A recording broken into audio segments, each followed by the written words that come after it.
চলতি বছরের এসএসসি ও সমমান পরীক্ষার ফলাফল ২০ জুলাই প্রকাশ হচ্ছে না, তবে চলতি মাসে ফলাফল প্রস্তুত করা হবে বলে জানিয়েছে আন্তঃশিক্ষা সমন্বয় বোর্ড।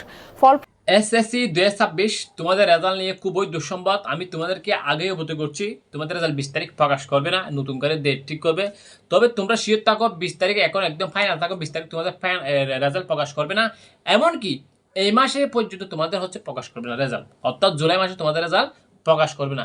২৮ তারিখের পর তোমাদের রেজাল্ট কবে প্রকাশ করবে সেটা নিয়ে আলোচনা করবে। দেখো, রেজাল্ট যে প্রকাশ করবে এই ডেটটা কিভাবে ঠিক করা হয়, রেজাল্ট যে প্রকাশ করবে এই ডেটটা ঠিক করা হয় মন্ত্রণালয়ে যারা আছে তারা বসবে, বসার পরে তোমার দুইটা ডেট ঠিক করবে, মনে করো 5 তারিখ এবং 10 তারিখ, এই দিনগুলো আমাদের জন্য বেস্ট সময় আমাদের রেজাল্ট পাবলিশ করার জন্য, এসএসসি রেজাল্ট পাবলিশ করার জন্য।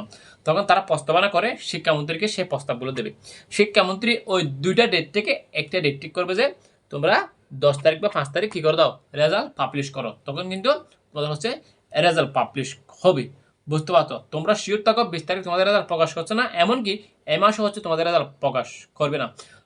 রেজাল্ট কিসের মতো, তোমার ভূতের গল্পের মতো। দেখো, অনেকে তোমার ভূতের গল্প শুনতে ভালো লাগে, আবার খারাপ লাগে। ঠিক তো ধরো, রেজাল্ট অনেকে পাবলিশ করার জন্য আমরা আগ্রহ করে বসে আছি, আবার খারাপও লাগে, শুনতে খারাপও লাগে, আবার আগ্রহ করে বসে আছি। বুঝছো? তবে তোমরা শিওর থাকো তোমাদের এই বছর রেজাল্ট খুবই ভালো হবে।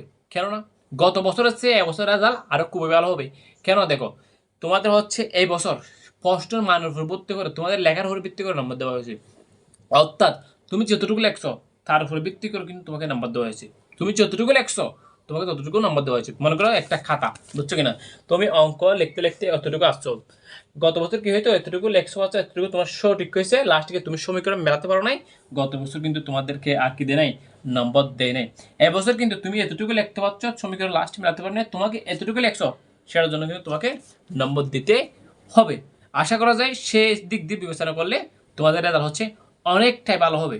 নিশ্চয় আল্লাহ তাআলা সর্বোত্তম পরিকল্পনাকারী। মহান আল্লাহ তাআলা সকল শিক্ষার্থীর মনের আশা পূরণ করুক। আসসালামু আলাইকুম ওয়া রাহমাতুল্লাহ।